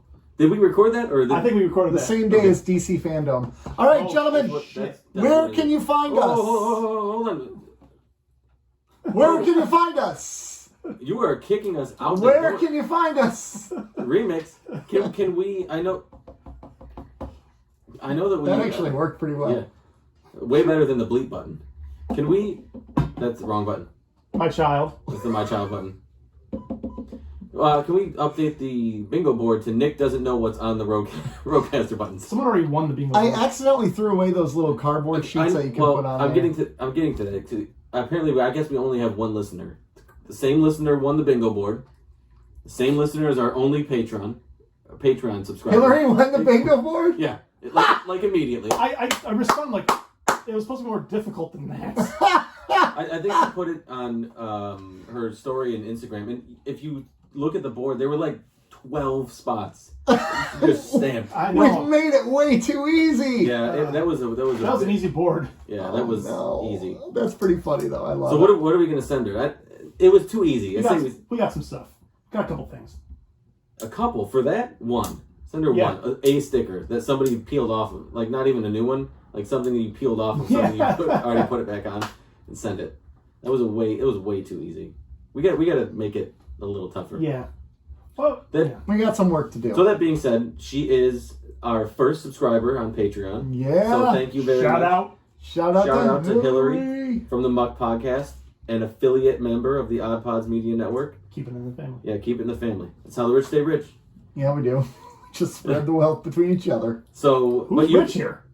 None of us. Hey, but we're gonna get rich because we have a Patreon, patreon.com, keeping up with the Cardassians. You can, I don't know, there's another, I think there's a Good Pods. I think we're on Good Pods. Yeah. Which has like a tip jar feature. It's all, our Patreon is linked there as well. So we are in the money making business to make this show better. Right? No? Well, I mean, if that's the case, we're not off to a banging start today. Listen. You know what? I think we're gonna be. Send us the Comic-Cons, please. Yeah. We can use it. We can use it for these $800 lanyards that Nick wants us to buy. Everyone needs a good lanyard. Everyone. Don't lie to yourself. You want one. I mean, for $800 though. Ugh. I know that better be laminated. I better get a Joe's Lonely Fans for that. Oh, for $800, you can tell me what you want, and I'll. That's what Lonely Fans is, isn't it? No. Lonely. You provide the content, and they decide if they want it. I don't know if you can request it, but for $800, I'll submit your requests. What do you want? You want anything goes. It's October. You want me jumping out of a pumpkin? Fine, done. I'll do it. With the pumpkin seeds like strategically placed over my over your nipples. Right. I mean, I'll do it. I will 100% do it. Well, that's the secret Patreon. Or it's him not to do it. That's it. No. If you pay me, I'm gonna do it. That's a secret Patreon tier. Yeah. So, I feel like that image is the perfect way to end our episode. Sure. Yeah. Joe coming out of a pumpkin. I can draw it. So go to patreon.com/whatever. Keeping up with the Cardassians. Yeah. Go to find us on Twitter @CardassiansPod. Instagram, keeping_up_Cardassians. YouTube, keeping up with the Cardassians. Facebook, we can actually listen to our podcast on there now. Yes. Yeah. Well, hey, everyone. Thanks for joining us for one of the weirdest episodes. Yeah, this one was weird, but I'm not going to lie, I had a lot of fun. Yeah. This was a weird one, but a fun one, and we're glad you joined us. It's October. We're spooky. Yeah, we're spooky. All right. Something. Bye. Bye. Bye. No. Do it. No. You muted me, the motherfucker!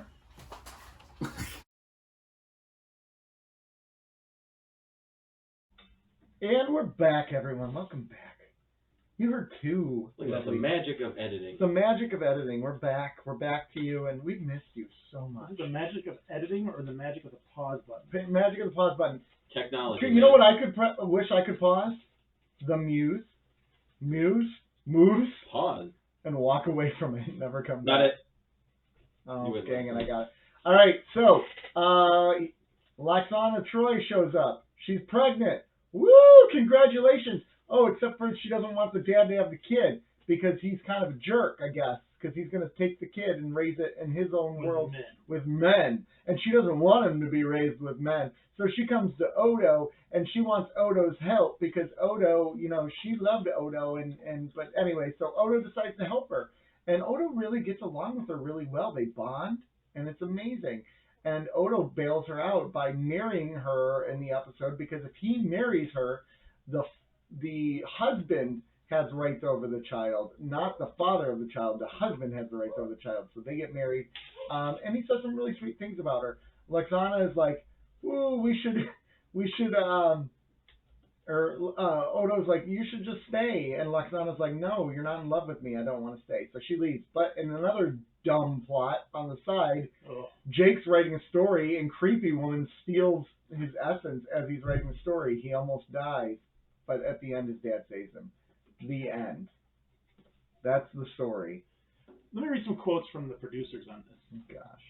I don't do more. What is it? Oh God, why me? Yeah, the notion of this exotic, beautiful older woman who comes to you and gets excited by watching you write is the most ridiculous idea ever.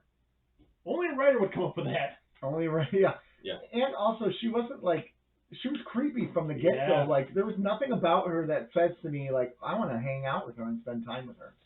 Yeah. Yeah. It was bad. You know how, here's the thing.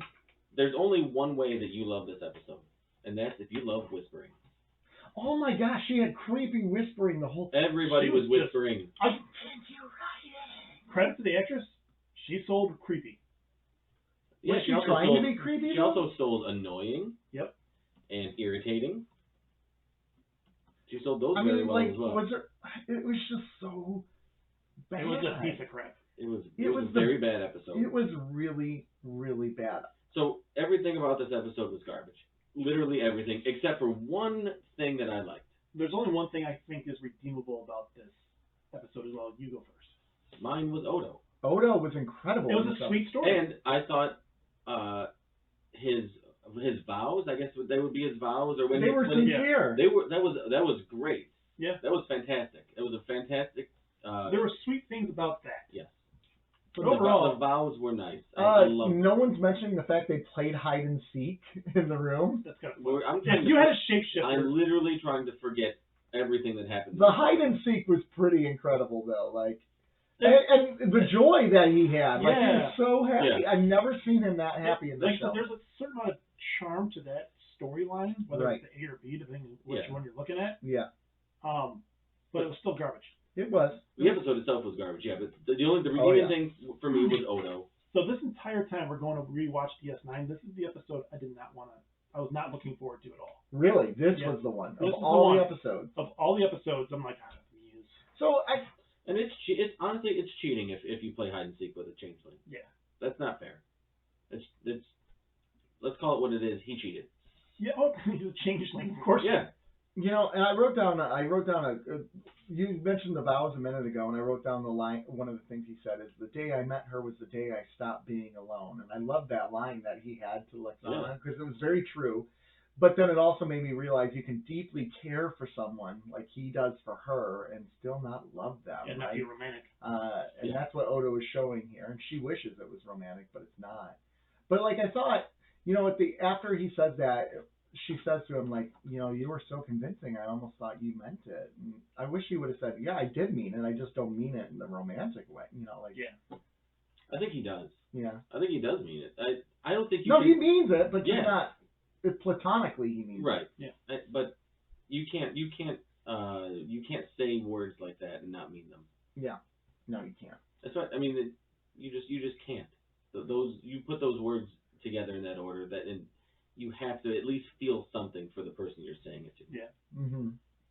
Yeah. I think with a lot of these A and B stories where they do it, usually there's some kind of they complement each other, and these didn't complement each other at all. So therefore, it even made the episode even more. Yeah. Like that was the problem. It's like there's hot garbage over here. Let me see what's going on over here. Oh, more hot garbage. Oh, more hot garbage. Here you go. Yeah, there wasn't one that offset the other or make the other one kind of apply, or one of them good and one of them not so good, or one of them bad. And there's no good cop, bad cop. Yeah. It was bad cop, bad cop. It was just crap around the corner. Yeah. Oh, look, there's another piece of crap. Oh, there's another piece of crap. Yeah, I stepped in it again. Yeah. Yeah. So the original idea from this episode was from Majel Barrett Roddenberry. Well, I guess it's her plot. And this is the last time she's in the series, too. Yeah, they realized they... Which is a terrible ending for her character in the series. I mean, maybe not. I guess a no. I don't know. Like, it's a sweet resolution between her and Odo, but it's just not a good episode. David Livingston, the director, said he wished the Muse never got produced. That was not good. Yeah. Yeah. It was not good. It was not good. What you like least about it? I mean... Like, what do you talk about? Everything that wasn't the vows. Yeah. Here's what I didn't like. I whispering. I kind of like the hide and seek thing too. I thought the acting was horrific. The whole direction of this. Yeah. Everything about it, like the way it was directed, the way the camera, it's just really bad. But I do have something I want to talk about related to this episode, and this is how we're assuming this man who wants to raise. We're basically saying this man who wants to raise this child, as his society deems it, right, with men, he's become the evil character in this. He didn't do anything evil. And now he'll never see his kid again. She's taken his kid away from him. Oh, visitation. And that was he was the bad guy, and that was the victory in here, that she gets the child. So, like, basically the story said either be raised by his mother and never see his father again, or be raised by his father and never see his mother again. That's not a good... we're supposed to feel sympathetic here for Troy. But there's sometimes you don't get good outcomes on any situation. But I'm supposed to feel sympathetic for Troy here? I don't feel sympathetic. No, I didn't necessarily feel sympathetic for her. Yeah, I don't think I felt sympathetic for her. I was more... The only redeemable thing about this episode there is that there was that little bit of charm, charisma, whatever you want to call it, between Odo and... Odo, I guess. Yeah. But Odo carried. I didn't care about the baby. Well, I like how the dad just steps out. He's like, "Yeah, you must love her. Peace. I'm out." Yeah. Yeah. It was and the timing was terrible for each. It was just bad. We sending that gold press platinum for child support. It was just bad. Yeah, was he a prince? And she's a Federation ambassador to this place. Doesn't she know the outcome if she had a baby? Yeah. I mean. I don't know. I was rooting for the episode to end. Yeah. That's what I was rooting for. It was really bad. Give the kid to whoever, however this episode ends quickest, I want that parent to get the kid. I don't even want to talk about this episode. Because there's nothing. Give the kid to Odo. I don't care. Here's what I will say. Did you see what the title of his story he was writing was? It was the same title of the story from The Visitor that made him a famous artist. I did know that. I did notice that. I can't remember the name of it though. What was it? I knew. I had a feeling once the writing was a big kind of plot point. Anselm. Yeah. Yeah. Mm-hmm. Were you married? I heard it said yes. Okay, good. What does it say? I don't know what's happening right now. It was so bad. This was an awkward silent moment. I'm sorry. I was not prepared for that. You always talk. You should be talking. I know. I wasn't prepared. Bingo board. Nick was reading shit on the internet. Nick is porn. Was it notes or was it stuff on the internet? Jake is reading a Horatio Hornblower novel by C.S. Forster when his father enters the room. The same novel he was reading in The Visitor. Okay, it doesn't make the Visitor any better. I know. I just appreciate the ties to continuity. Continuity? Continuity? I can't talk, man. Jeff. Words Oh my are God. really hard for me. Continuity. There you go. Continuity. Words are hard. It's- Meg Foster was in Masters of the Universe. The alien?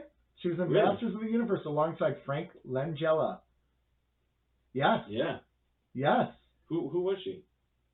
Minister Jero Essa? No. That's who he played in Deep Space Nine. Let's see who it is. Hmm.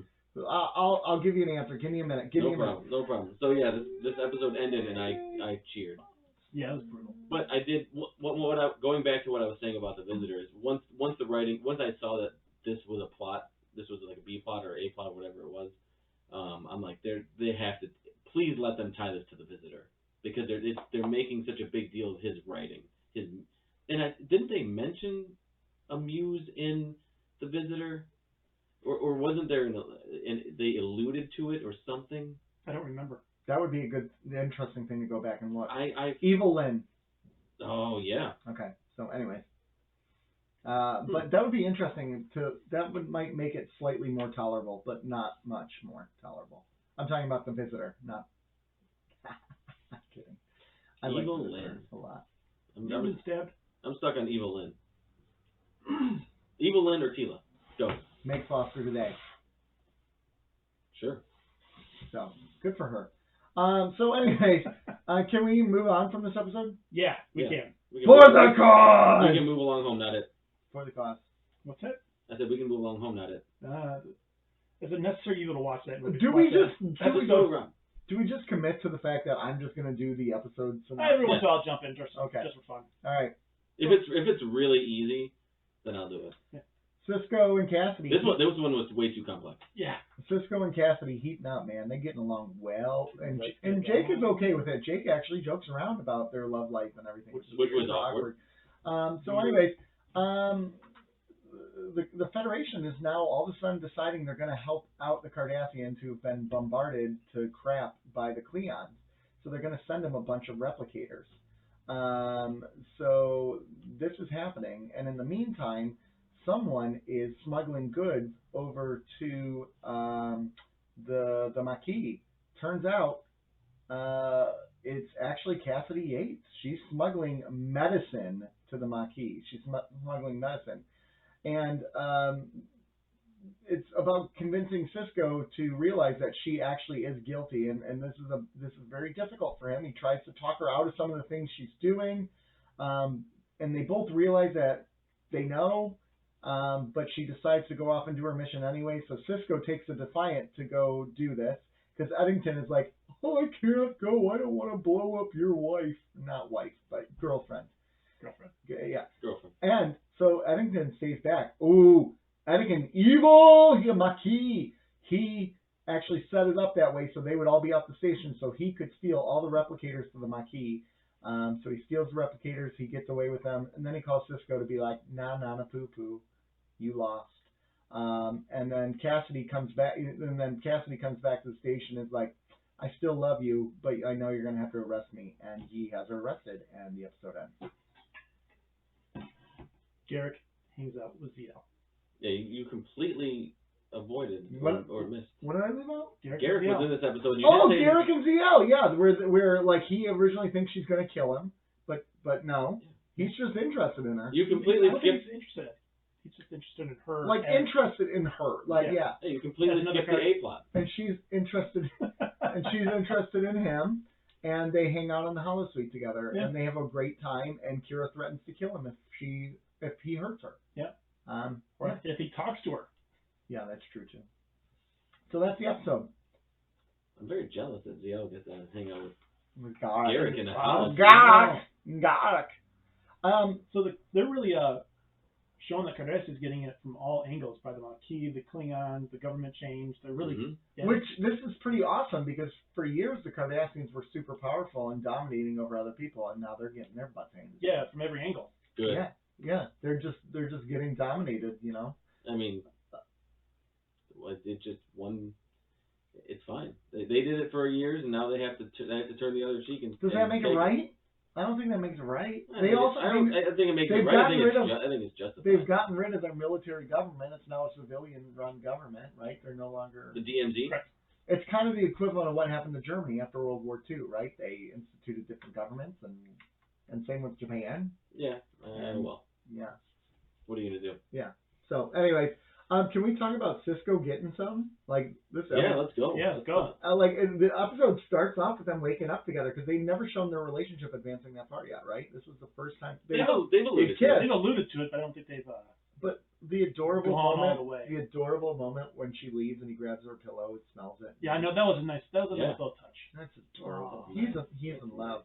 Has he said he loves her? I know she says it to him at the end of this episode. 'Cause No, I love don't think you. he has said it.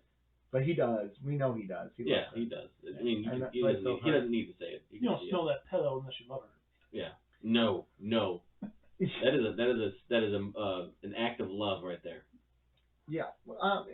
So this episode is really fast. There's some really good stuff in here. I like the idea that Eddington is calling for the surveillance of the ship, right? And his argument that they can survey the ship, even though they don't really have evidence, is, well, if she's working for the Maquis, then she's no longer a citizen of the Federation. So boom, Yeah. we don't care. She don't have rights. Yeah. And now we know all along Eddington was playing a dual role. Like, Oh yeah, he's playing. Of course.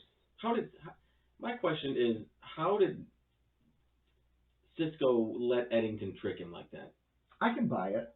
I could buy it too. I mean, he's been suspicious. He's been sus a number of times. Did you say sus? Yeah. He's a little suspicious. But Not he, super suspicious. Oh my. Yeah. That's, I'm just a little suspicious. But he's been the ideal Starfleet guy on the ship though the entire time. What Starfleet Command wants. He even said, what do you say on the bridge? Starfleet tells me to do it. I do it. I have no opinion either way. he just looks like a douche. Oh, he does look like a douche. Total douche face. Like a punchable face. Yeah. That's that guy. And he doesn't look like anybody I would trust. Right. Yeah. I will say this though. I didn't think Cassidy was a smuggler, but I liked that they didn't make her innocent. Oh yeah. It added what's going on over here? Why are you smirking? Yeah. Interrupting my train of thought. Are we not recording? What is happening? I don't think it's recording. No, it has to be recording. Come on. Green, isn't it? Is it recording? I'm just worried it's not recording, but maybe I'm. There's no number, so I don't know. Maybe there's no. It normally says the time, and it's not saying the time. It wasn't recording. I think the food's here. Hey, y'all got that, didn't you? You know what this means? Jesus. You know what this means? We're gonna have to talk about the Muse again? Hold on, let's see. I want to figure out what